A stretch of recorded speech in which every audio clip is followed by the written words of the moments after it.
This is The Wally Show. That obviously is Creed.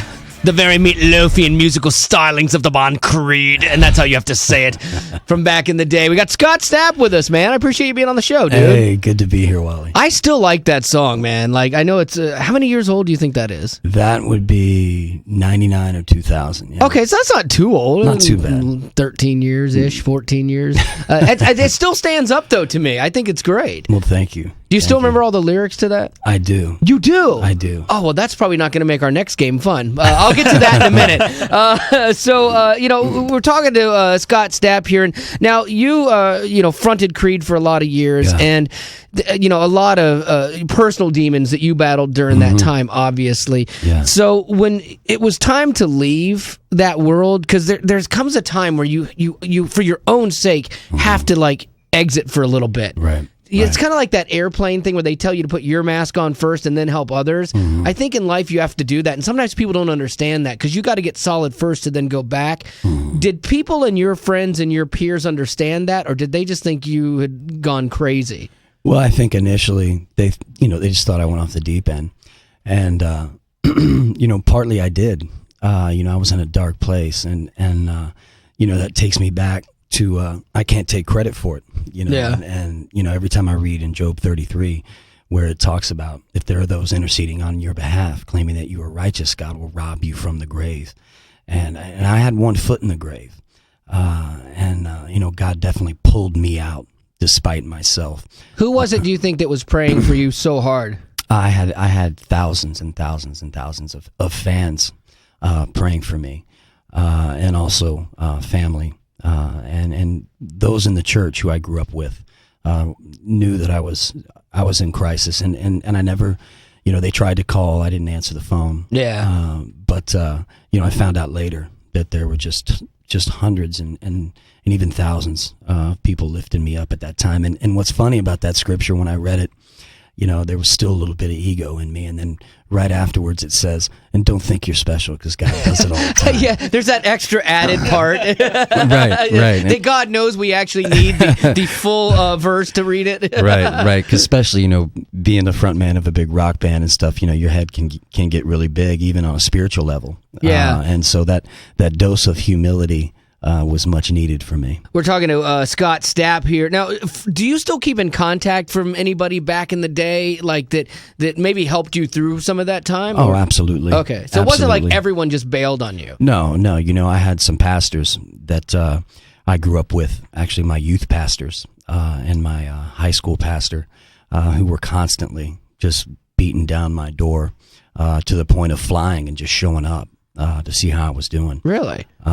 One of them is Pastor Rick Berlin. He's in Shreveport, Louisiana. And then another pastor was Fred Franks, and he's in San Francisco, California now. And these guys just were warriors for me. And even though I would push them away, they kept coming. Yeah, it's amazing how, when someone cares about you, their love, through, and God's love through them can be relentless. Even when you don't want to hear it and you want nothing to do with it and you treat them like garbage, Absolutely. Yet they still keep coming. Absolutely. That's pretty amazing. Well, that's my wife. It's mine too. She has been an angel from God into my life. And there were times when I was in the throes of depression and self-medicating with alcohol and drugs, and she loved me anyway.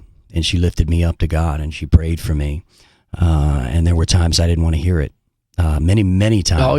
Oh yeah. And because when you're in that place, I think the last thing, as someone who grew up a Christian, you want to hear is that, because that just makes you feel worse. Exactly. But she just kept showing me and demonstrating in my life God's love. See, that's the thing about women who are like godly women who understand this, to gently guide and nudge us to make us think it's our decision. They're really good at that. My wife did the same thing. She was really honest with me, and I mean, there was a point where I'm like, if I get drugged to one more Chris Tomlin concert, I'm going to lose my mind. But there was a point where she just kind of stopped and said, "You know what's right, you know what's wrong. You keep doing circles with God." She goes, "Look, I'm going to stand by you. I'm going to love you regardless. Right. But you need to decide the man you're going to be and be that."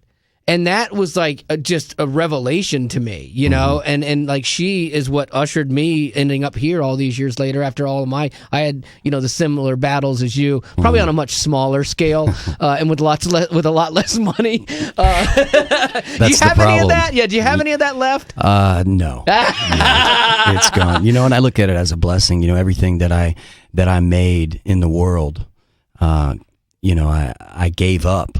Or you could say God took away. Yep, see? Because sometimes he knows what's best for us and what we can't handle, and we think it's lost, but it's him actually protecting us from ourselves. And then rebuilding on a new foundation. That's it, you know, man. Not building your house on the sand. Okay, do you have anything left over, though? We're talking to Scott Stapp. Like, do you still, like, keep the Ferrari next to the minivan? Well, I think I traded the Ferrari in when I had 3 kids. Yeah, because car seats go so badly in those. They don't work, and you know, but no, you know, I kind of, you know, part of, I think, God humbling me and getting me back down to reality was one by one, slowly removing those things from my life and teaching me what was really important and to get outside myself and to really connect with what God's love was. And sometimes it's not what you want it to be. You know, there were some tough times and some tough love.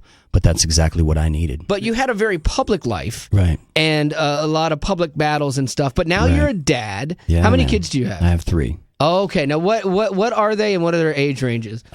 Jagger is my You named your kid Jagger? Yes, I did. That is a total rock star move. Yes, I did. And you know what? What's funny is it wasn't after Mick. Oh, really? No. Actually, I'm real big on name meanings. Okay. And in the research that I did, Jagger was a message carrier. Really? And his middle name is Michael, which means sent by God. Huh. That's really cool. So that was why I named him Jagger Michael. I actually think that's even cooler than Mick Jagger. I do too. Yeah, nicely done. What are your other kids? One of your kids has to be named like Bob. Like the third one, you just give up by that time. And you'll see when we get there. And you know, Jagger is he'll be 15 in 3 days. Oh, cool. And he's the son that inspired With Arms Wide Open. No way. That is another defining song. That is truly one of my if you have a list of all-time favorite songs, that's in my top 10. Like I love that song. Thank you, man. And then there's Milan. Okay, that's kind of cool. That's a girl, right? That's a girl. Okay, just checking. I didn't want to make sure you didn't go off the deep end. No. If it was a boy, it'd be Milan. Yes. Like Milan Lefevre. Right, right. Old school Christian artist guy. Exactly. Milan, that's very cool. Like Melania from Donald Trump's family there. Right. You know, I named her after the city in Milan. A very beautiful city. Yes. And the name of the city is to have the depths of the ocean in mind, the mind of God.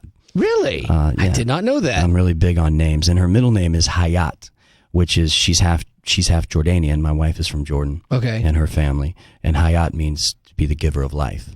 Oh, very cool. So, boy, you put some thought into this. You didn't just go to really like the normal baby name book. I've been called a thinker, an overthinker.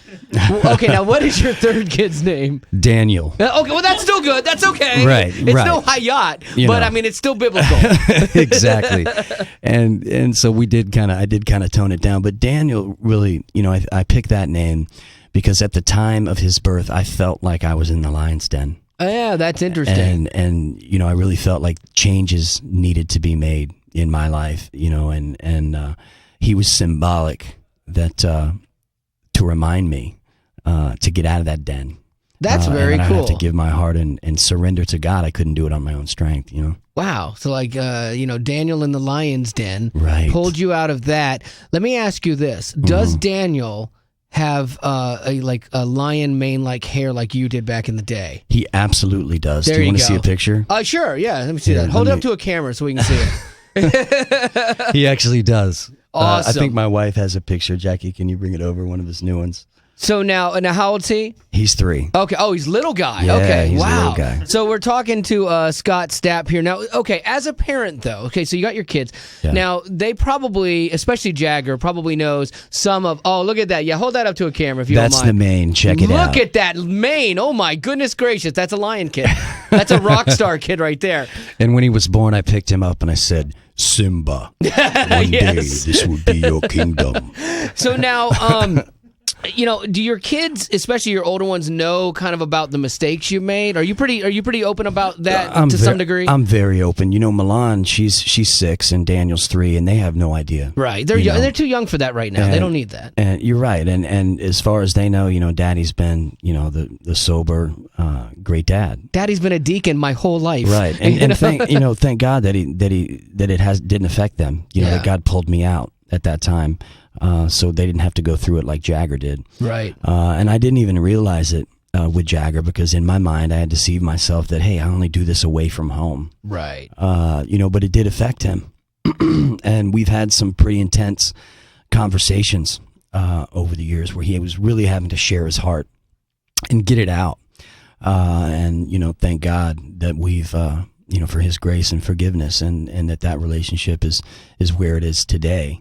And that he had, my wife and her wonderful family to be there and give him that consistency and love that he needed while Dad was, spinning out every 6 months. Well, and it's tough, too, as you've lived like every excess in life. We're talking to Scott Stapp. You've lived all the excesses, and as your kids start to have to deal with some of these questions, it's hard to go, don't do that, you know, and because they fire back with, well, you did, and look, you're fine now, but it's like you're trying to save them all the heartache of that journey, because that's what they don't see. Absolutely. Well, I think the fortunate thing about Jagger is it affected him so deeply, seeing his mother in tears because she didn't know where Dad was for 3 days, and wow, and it was more that me just not being there when I should be, because I would take off and go on a bench, where he's, it almost traumatized him to the point where he despises it. That's, you know what, and that's in some ways that's good too. You know, that it didn't cause him to be, well, I'm going to be like this as well. Because there's some mentality for some kids. It's like, well, my parents are like this, I have to be like this too. Right. Well, like me with my father, I swore I'd never be a father like him. He was abusive in various ways. I think Jagger, on one hand, is I'm never going to do that. Right. Well, that's probably healthy for him. That's cool.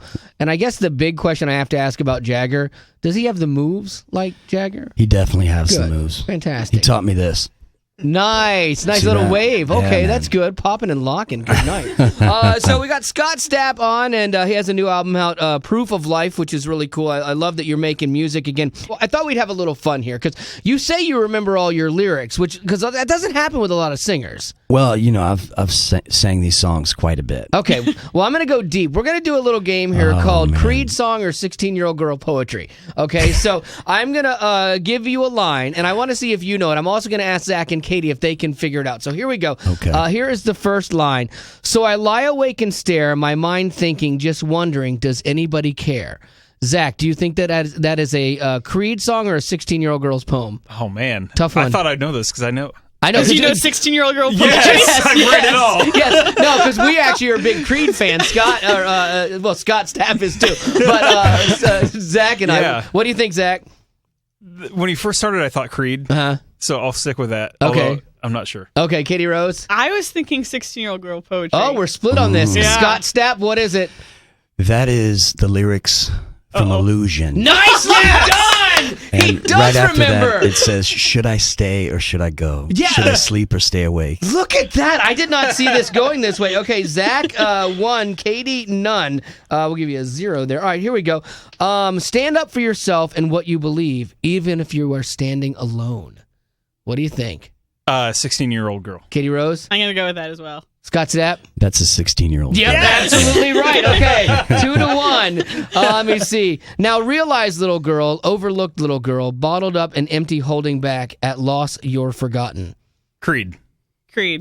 You're just saying what Zach says I now. actually waited, then Scott shook his head, and I was like, yeah. Don't Did I? look at Scott. Oh, man, that was He's mouthing the subliminal. words. You have a poker tail. What is wrong with you? Yeah, as you all know, I'm not very good at poker. Yes. All right. So from the song, that's from a song called Sister. man, I am amazed. Bottled up and empty, holding back. I am amazed. At loss, you're forgotten. It's his look in his getting face back. like, Those are the that's words wise. after that. Yes, I mean, like, I'm only taking snippets of this. I cannot believe you're getting this. I have what I need right here, right now, but I'm about to leap into the unknown. Don't make a move. Don't blink. Don't you shake your head, Scott Stapp. Nothing. Katie Rose? 16-year-old girl. Zach? That's what I'm going to say, too. Now you're just copying Katie. Well, then I can't lose. Yeah, I'm because you're ahead. Yeah, that's how Zach plays the game scientifically. Scott Stapp? 16-year-old girl. Yes, it is. Yes. See, Zach's following the SAT prep course rules. Yes.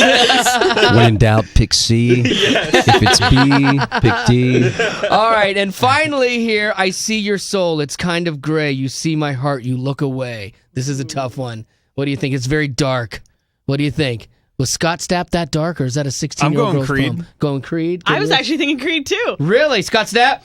That's Creed. Yes! Nicely What's this done. life for? Unbelievable! I have to tell you that this went in no way, shape, or form like I thought it was going to go, because I thought there's no way he's going to remember any of these lyrics. I'm impressed, man. God spared me before I became Ozzy. Yeah, yes. No, That's awesome. I love Ozzy, but I know. you know. But you know. Well, there you go. Scott Stapp, I appreciate you being on the show, thanks, Wally. playing the game with us. And he has a new album out called Proof of Life, and you should check it out. This is the Wally Show, and we have Scott Stapp with us, and it's official. I hate Zach. Dadgummit. All right, now, Scott, okay, how old are you, by the way? I'm 40. That is crazy. I'm 45, so I'm older than you, but you were kind of like a hero to me in music, okay? Because I used to play in a band, like I think every guy did. I played in a band, blah, blah, blah. And so Zach, unfortunately, has shown up at a very inopportune time with a photo of my old band from back in the day. No one ever bought the flyer. Yes! This is awesome! Yeah. Give us your thoughts on that. I'm the girl in the middle. Oh, my... You were pretty sexy, man. Yeah, thank you. I mean, I'm especially loving the Reebok high tops. Yeah, you like that? Those are wrestling shoes. Yeah, they're wrestling shoes from back in the day. Awesome. And the hair. Yeah. The hair is just beautiful. Now, hold that up to the camera real quick. I want to make sure that people can see this. Okay, so I've got acid wash denim on, which is, I have 19 belts. You're the girl in the middle. I am the girl in the middle. You can't see the pins because I have safety pins on the lapel. I mean, like, it's every rock cliche. I know people make fun of you for the pirate shirt. Oh, yeah. Yeah. This is, would you say this is better, worse, or equal to the pirate shirt? I have to say it's worse. Yes, it is. How long did it take you to do that hair? Oh, dude, I used to do that hair every day. Oh, like gosh. I was living it. I worked in construction, and I would go to a construction job with my hair done up and hair sprayed out. Check man. that out again. And that's not in the 80s Look at either. it. That's not the 80s? No. Okay. I thought that was the 80s. It had to be the 80s.